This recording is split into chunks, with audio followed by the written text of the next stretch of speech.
उत्तराखंड में मदरसा बोर्ड समाप्त हो गया है और उत्तराखंड राज्य अल्पसंख्यक शिक्षा प्राधिकरण का गठन हो गया है। लेकिन इस पर राजनीति थमने का नाम नहीं ले रही है। जहां इस पर सीएम धामी ने कहा कि हर बच्चे को आधुनिक शिक्षा मिले, ये सरकार का लक्ष्य है, क्योंकि मदरसा बोर्ड में निर्धारित पाठ्यक्रम नहीं पढ़ाया जाता है।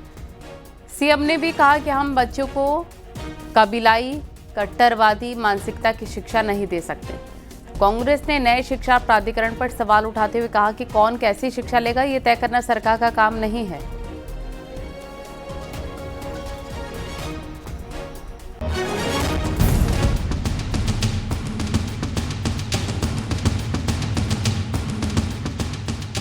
उत्तराखंड सरकार ने एक बड़े फैसले के तहत मदरसा बोर्ड को समाप्त कर अल्पसंख्यक शिक्षा प्राधिकरण गठित कर दिया है। मुख्यमंत्री पुष्कर सिंह धामी का कहना है कि राज्य सरकार का लक्ष्य हर बच्चे को आधुनिक और गुणवत्तापूर्ण शिक्षा देनी है।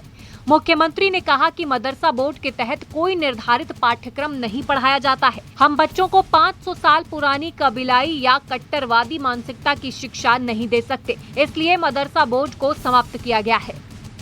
बच्चों को आधुनिक शिक्षा से जोड़ना है, सबको शिक्षा का अधिकार देना है। आदरणीय प्रधानमंत्री जी के नेतृत्व में हर बच्चे को शिक्षा मिले, वो भविष्य में राष्ट्र के काम आए, देश के काम आए, समाज के काम आए, उस दिशा में उसको आधुनिक शिक्षा मिलनी चाहिए, न कि बहुत पुरानी कट्टरवादी मानसिकता की शिक्षा, कबीलाई मानसिकता की शिक्षा, 500 वर्ष पुरानी जो ऐसी शिक्षा है जिससे उनका भविष्य का निर्माण नहीं हो सकता है। तो उनको समाप्त किया है, मदरसा बोर्ड समाप्त करने का निर्णय लिया है 1 जुलाई 2026 के बाद। वहीं कांग्रेस ने सरकार के इस फैसले पर कड़ा ऐतराज जताया है। कांग्रेस प्रदेश अध्यक्ष गणेश गोदियाल ने कहा कि सरकार इसके पीछे की मंशा स्पष्ट करे।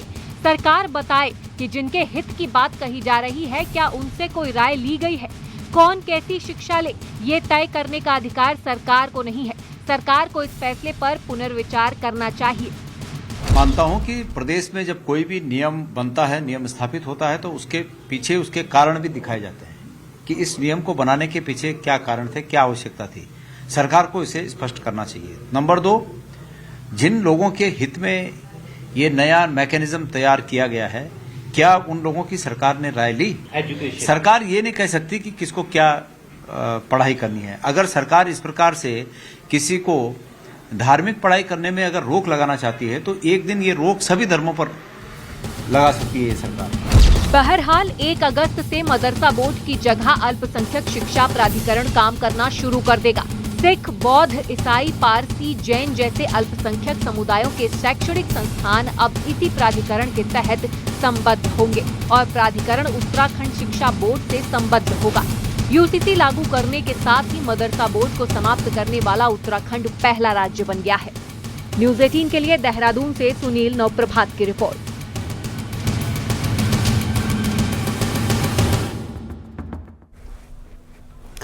उत्तराखंड में मदरसा बोर्ड को भंग कर अल्पसंख्यक शिक्षा प्राधिकरण बनाने के मुख्यमंत्री के फैसले का वक्फ बोर्ड के अध्यक्ष शादाब शम्स ने स्वागत किया। कहा यह फैसला मुस्लिम समाज के बच्चों की शिक्षा के लिए मील का पत्थर बताया गया। इसे देश की प्रगति में बड़ा कदम भी माना गया है। वहीं मदरसा बोर्ड के पूर्व अध्यक्ष मुफ्ती शमून कासमी ने सीएम धामी का आभार व्यक्त किया है। मैं ये कह सकता हूं कि एक बड़ा मील का पत्थर मुस्लिम जो बच्चे हैं उनकी शिक्षा के लिए साबित होगा। हम सब जानते हैं कि शिक्षा का अधिकार हर बच्चे को मिलना चाहिए और हर बच्चे को शिक्षा का अधिकार मिले, उसके लिए एक ईमानदार कोशिश की गई है कि मुस्लिम बच्चे शिक्षा से अछूते न रहें। कि सरकार ने जो ये कदम उठाया है, इससे तमाम अल्पसंख्यक समाज के जो बच्चे हैं उन्हें गुणवत्तापूर्ण एजुकेशन मिलेगी और मदरसों में पढ़ने वाले बच्चों का भी फ्यूचर अच्छा होगा।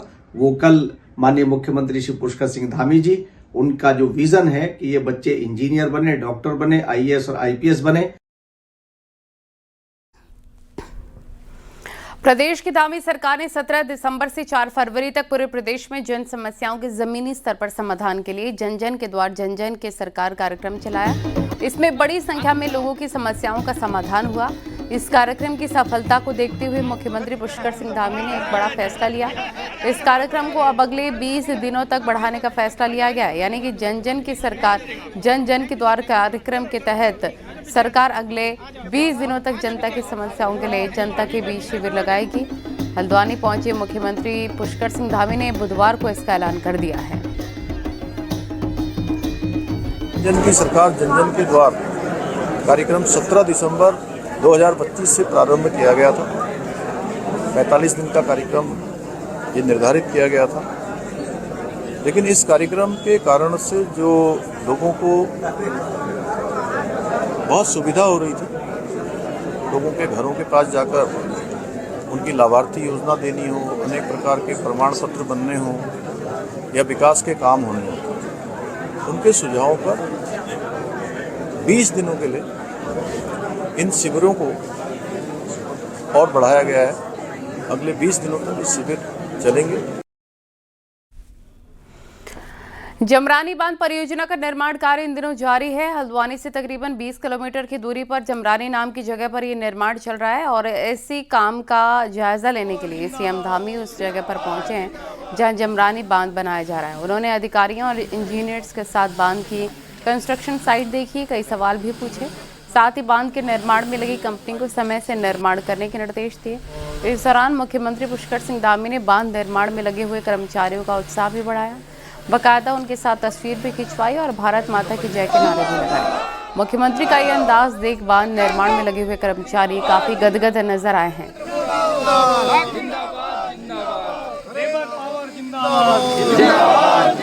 राई भावर की ये योजना ये लाइफलाइन है। सही में पेयजल का जो संकट है, सिंचाई का जो संकट है, वो इससे पूरी तरह से जो है अगले आने वाले कई सालों तक इसका लाभ पूरे क्षेत्रवासियों को मिलने वाला है। मंगलवार को विकासनगर में हुए हादसे के घायलों से सीएम धामी ने मुलाकात की और उनका हालचाल जाना है। वहीं सीएम धामी ने हिमाचल के मुख्यमंत्री से भी फोन पर बात की और घायलों को हर संभव मदद देने का भरोसा दिया। आपको बता दें, मंगलवार को विकासनगर में हिमाचल की बस गहरी खाई में गिरी। इसमें 3 लोगों की मौत हो गई थी और कई यात्री घायल हुए थे। इनका इलाज चल रहा है और सीएम ने घायलों से मुलाकात की है, उनका हालचाल जाना है। मंगलवार को विकासनगर के कोटे मिनस मोटर मार्ग पर हुए हादसे में रेस्क्यू ऑपरेशन के दौरान मिले नोटों के बैग को उसके असली मालिक तक पहुंचा दिया गया है। दरअसल बैग मिलते ही कुछ लोग उसे अपना तो कुछ लोग अपने रिश्तेदारों का बताने लग गए। इसके बाद पुलिस ने बैग को अपने कब्जे में लिया था, असली मालिक की तलाश शुरू कर दी थी। कालसी पुलिस ने बताया नोटों का बैग अब्दुल कयूम का था। इसकी हिमाचल के नेरवा में क्रॉकरी की दुकान है। घायल अब्दुल कयूम को विकासनगर के सरकारी अस्पताल में भर्ती कराया गया है। बैग में 3,20,000 रुपए थे। इसमें अब्दुल कयूम का पैन कार्ड और फोटो पहचान पत्र भी मिले। इसके बाद उसके परिजनों को बैग सौंप दिया गया।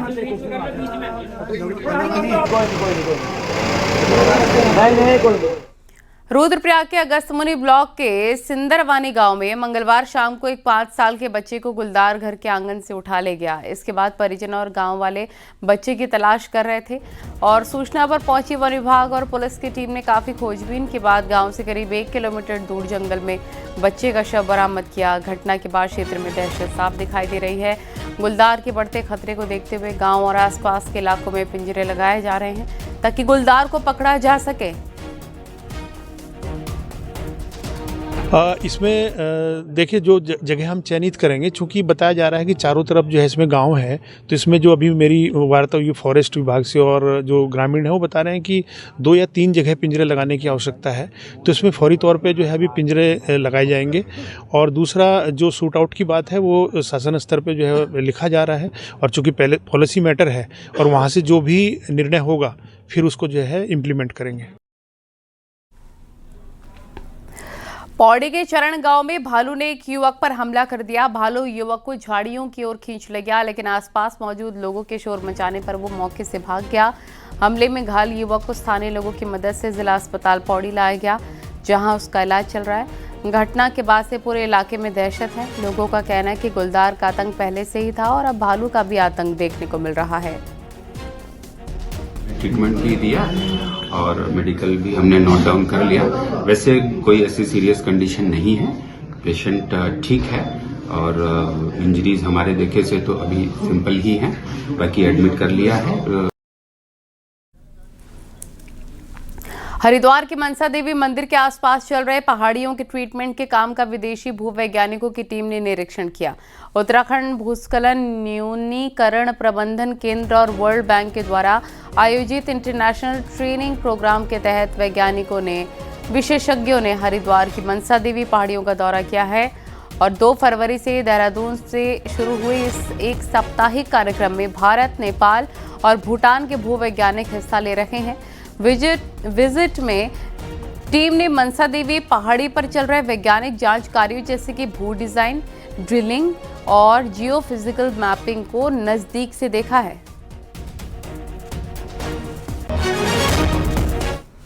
उत्तराखंड को फिट और स्वस्थ रखने की दिशा में खेल विभाग ने एक नई और खास पहल शुरू कर दी है। फिट उत्तराखंड अभियान के तहत अब आम लोग भी सीधे इस मुहिम से जुड़ सकेंगे। खेल विभाग ने इसके लिए डिजिटल प्लेटफॉर्म पर खास तैयारियां की। फिट उत्तराखंड अभियान को जन जन तक पहुंचाने के लिए खेल विभाग ने एक ऑनलाइन पोर्टल भी तैयार किया, जिस पर राज्य का कोई भी शख्स अपनी फिटनेस से जुड़ा वीडियो या रील बनाकर अपलोड कर सकता है। इसमें योग, रनिंग, एक्सरसाइज, जिम वर्कआउट या फिर किसी भी तरीके की फिटनेस एक्टिविटी शामिल की जा सकती है। वहीं इस योजना में इनाम का भी प्रावधान रखा गया है। एथलीट हैं वो एथलेटिक एक्टिविटी देखें, जो घर पे कुछ नहीं करते हैं लेकिन छोटा मोटा वॉक कर रहे हैं, स्किपिंग करते हैं, उनके लिए भी ऐप बहुत अच्छा है। इसमें हम जल्दी से जल्दी ट्रेनिंग की भी मॉड्यूल डाल रहे हैं इस ऐप पे, और अभी इसको रील इस पे वो अपलोड कर सकते हैं। रील अपलोड करने के बाद इस पे कई इनाम भी उनको मिलेंगे। कैंसर मरीजों की संख्या लगातार बढ़ती जा रही है, जिसमें ब्रेस्ट और सर्वाइकल कैंसर के सबसे ज्यादा मरीज हैं। बावजूद इसके उत्तराखंड में कोई ऐसा सरकारी अस्पताल नहीं है जहां पर कैंसर का पूरा इलाज मिल सके। दिखाते हैं आपको रिपोर्ट।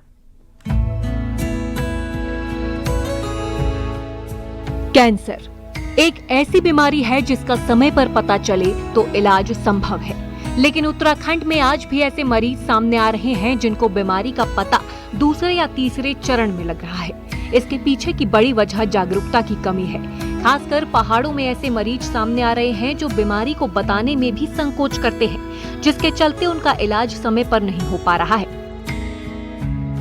NHM की रिपोर्ट के अनुसार उत्तराखंड में कैंसर रोगों के बारे में जानकारी के लिए स्क्रीनिंग की जा रही है, जिसमें ओरल स्क्रीनिंग के दौरान 124 मरीजों में कैंसर डिटेक्ट हुआ। वहीं दून मेडिकल कॉलेज के रेडिएशन ऑन्कोलॉजी विभाग में रोजाना 40 के करीब OPD आ रही है, लेकिन वहां भी रेडिएशन थेरेपी की सुविधा ही नहीं है। अभी हमारे हॉस्पिटल में पिछले 1 वर्ष में लगभग 2.5 गुना मरीज बढ़ गए हैं। प्रतिदिन की OPD लगभग 40 मरीजों की हो रही है और प्रतिदिन के भर्ती करीब 15 से 20 मरीज हम रोज भर्ती कर रहे हैं। दून अस्पताल में अभी कीमोथेरेपी, टारगेट थेरेपी, इम्यूनोथेरेपी से इलाज हो रहा है। रेडियोथेरेपी के लिए भी शायद जल्दी ही सुविधा हो जाए। आई दून में और यहाँ मैंने इलाज कराया, यहीं से टेस्ट शुरू हुए मेरे, यहीं से इलाज कराया और यहीं से पता चला मुझे। और मेरा नाम ट्रीटमेंट चला, मेरा साल नहीं चला, थोड़ा ही चला, 1 साल। हाँ, अब मैं स्वस्थ हूँ। ठीक है। साल 2024 के मुकाबले साल 2025 में मरीजों की संख्या में दोगुनी बढ़ोतरी हुई, लेकिन आपको जानकर हैरानी होगी कि प्रदेश में कैंसर मरीजों के लिए पूरा इलाज आज भी संभव नहीं है। वहीं कैंसर स्पेशलिस्ट तो पूरे प्रदेश में ही नहीं है, तो कई मरीज निजी अस्पतालों के चक्कर काटते रहते हैं। जन जागरूकता अभियान तो हम कर ही रहे हैं। Early detection is the very important as far as cancer is concern. तो उसके लिए भी हम जन जागरूकता कर रहे हैं और बहुत जल्दी हम इसको नोटिफाइबल डिजीज की श्रेणी में ला सकते हैं क्या, ताकि हमको इसका जो स्केल है इसके बारे में पता चले। प्रदेश में कैंसर नोटिफाइड डिजीज नहीं है, जिसके चलते मरीजों की सही डिटेल नहीं मिल पाती। सरकार की कोशिश है कि बीमारी को नोटिफाइड डिजीज की कैटेगरी में रखा जाए, लेकिन उससे पहले जरूरी है कि इस बीमारी का प्रॉपर इलाज और डॉक्टर मिल सके। न्यूज़ 18 के लिए देहरादून से भारती सकलानी उनियाल की रिपोर्ट। हरिद्वार में दिवंगत संत स्वामी सत्यमित्रानंद गिरी की समाधि पर मंदिर स्थापना के 3 दिवसीय भव्य कार्यक्रम की बुधवार को शुरुआत हुई। समारोह में पूर्व राष्ट्रपति रामनाथ कोविंद, पंजाब के राज्यपाल गुलाब चंद कटारिया, महाराष्ट्र के मुख्यमंत्री देवेंद्र फडणवीस समेत तमाम राजनीतिक और धार्मिक हस्तियां शामिल हुई और भूपतवाला स्थित समाधि स्थल पर यह 3 दिवसीय कार्यक्रम आयोजित कराया जा रहा है।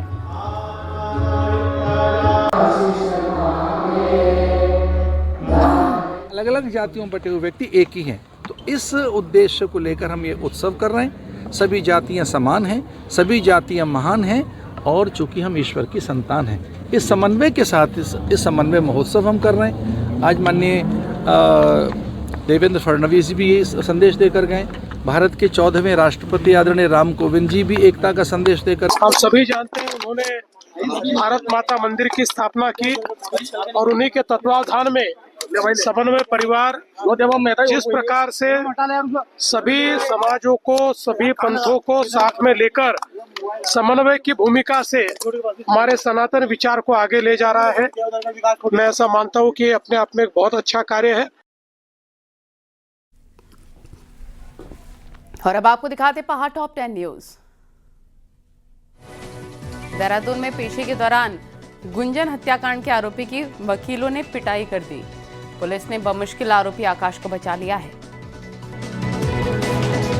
हरिद्वार में 14 साल की नाबालिग लड़की से रेप के आरोपी को पुलिस ने धर दबोचा। आरोपी संजय को पुलिस ने राजस्थान से गिरफ्तार कर लिया है। रुड़की में मंगलौर के खेड़ा गांव में बाइक को लेकर 2 युवकों के बीच विवाद और फायरिंग मामले में पुलिस ने आरोपियों को पकड़ लिया है। उत्तराखंड क्रांति दल ने राज्य में खराब कानून व्यवस्था का आरोप लगाया, साथ ही एसएसपी दफ्तर का घेराव भी किया है। अल्मोड़ा में बीजेपी अल्पसंख्यक मोर्चा ने नेता प्रतिपक्ष राहुल गांधी का पुतला फूंका और अल्पसंख्यकों पर की गई कथित टिप्पणी का विरोध किया है। हरिद्वार में हिंदी पत्रकारिता के 200 साल पूरे होने पर गोष्ठी का आयोजन हुआ। इसमें राज्यपाल गुरमीत सिंह शामिल हुए। पिथौरागढ़ नगर निगम ने खिलाड़ियों के दावों को पूरी तरीके से खारिज किया है। नगर निगम के आयुक्त ने कहा कि देव सिंह मैदान का विस्तारीकरण किया जा रहा है। बागेश्वर में विराट हिंदू सम्मेलन का आयोजन उत्साह और श्रद्धा के साथ संपन्न हुआ। सनातन संस्कृति के संरक्षण, सामाजिक समरसता बनाए रखने का आह्वान किया है।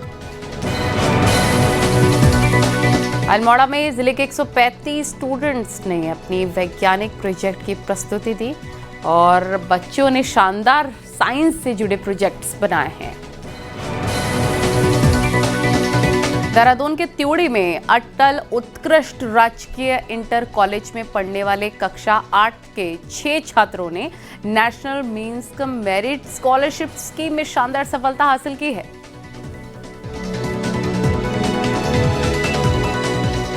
आगे बढ़ते हैं। उत्तराखंड के पहाड़ी इलाके बैठकी होली के रंग में पूरी तरीके से रंगने लग गए हैं। पहाड़ की रातें इन दिनों बैठकी होली में पूरी तरीके से सराबोर हैं। शास्त्रीय संगीत पर आधारित पहाड़ की बैठकी तालुका सीधे ब्रज की होली से होता है। दिखाते हैं आपको।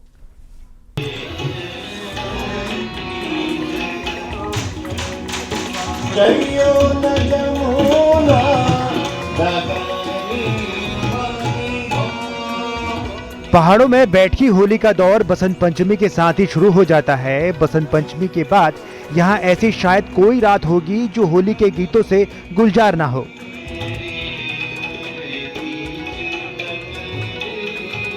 सौ फीसदी शास्त्रीय विधाओं पर आधारित पहाड़ की होली हूबहू ब्रज की होली से मिलती है।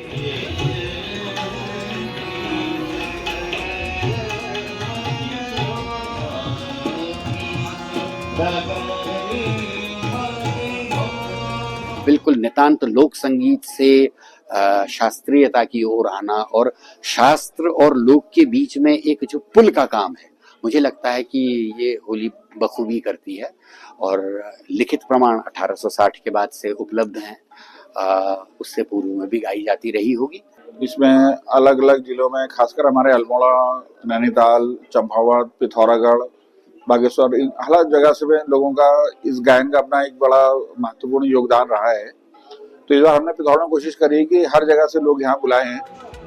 उत्तराखंड में कुमाऊं को पारंपरिक पहाड़ी होली का जनक माना जाता है। कुमाऊं के अल्मोड़ा और काली कुमाऊं में बसे ब्रिजवासियों से ही ये पर्व पूरे पर्वतीय इलाकों में फैला हुआ है।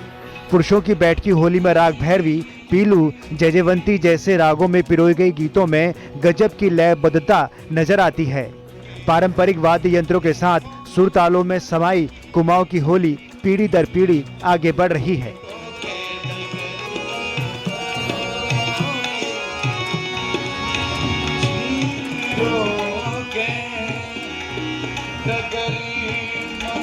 पिथौरागढ़ से न्यूज 18 के लिए विजय वर्धन, उप्रेती की रिपोर्ट।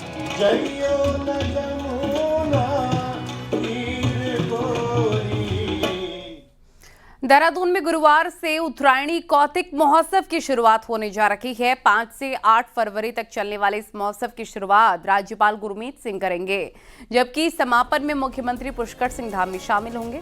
कार्यक्रम में लोक कलाकारों को सम्मानित करने के साथ ही अलग अलग क्षेत्र में उल्लेखनीय काम कर रहे लोगों को सम्मानित किया जाएगा। देवभूमि की संस्कृति पर चित्रकला प्रदर्शनी के साथ ही ऐपण प्रतियोगिता, कवि सम्मेलन जैसे कार्यक्रम भी आयोजित होंगे। सेवा संकल्प धारिणी फाउंडेशन द्वारा आयोजित उत्तरायणी कौतिक महोत्सव का उद्देश्य उत्तराखंड की समृद्ध प्राचीन सांस्कृतिक विरासत, लोक कला, साहित्य को राष्ट्रीय स्तर पर पहचान दिलाना है। कल हमारी शोभा यात्रा सुबह 11 बजे से शुरू होगी, जिसमें शंखनाद कर हमारे लोक परंपराओं को जीवंत करते हुए और अलग अलग तरह के वेशभूषा में लोग आएंगे। ढोल नगाड़ों के साथ, ढोल दमों के साथ में हमारी यह शोभा यात्रा का शुभारंभ होगा और सभी हमारे कल्चर, जितना हमारा जौनसार, बावर, हमारे कुमाऊं, गढ़वाल, हमारी गोरखाली समाज के लोग, सभी लोग जो है इस शोभा यात्रा में प्रतिभाग करेंगे। अल्मोड़ा में डीएम ने जिला पुस्तकालय का जायजा लिया है, यहाँ की व्यवस्थाओं को भी देखा है और इस दौरान डीएम ने यहाँ पढ़ रहे युवाओं के साथ भी मुलाकात की, लाइब्रेरी को लेकर जानकारी ली। डीएम ने कहा कि इस लाइब्रेरी में पढ़कर कुछ युवाओं ने कंपटीशन के टेस्ट पास किए हैं, जो दूसरे युवाओं के लिए प्रेरणा का स्रोत हैं। आपको बता दें कि जिला पुस्तकालय की स्थापना 18वीं सदी में हुई थी। ब्रिटिश सरकार और स्थानीय लोगों ने पुस्तकालय की स्थापना की। आज सैकड़ों बच्चे सुबह से रात तक यहाँ पर पढ़ाई करते हैं।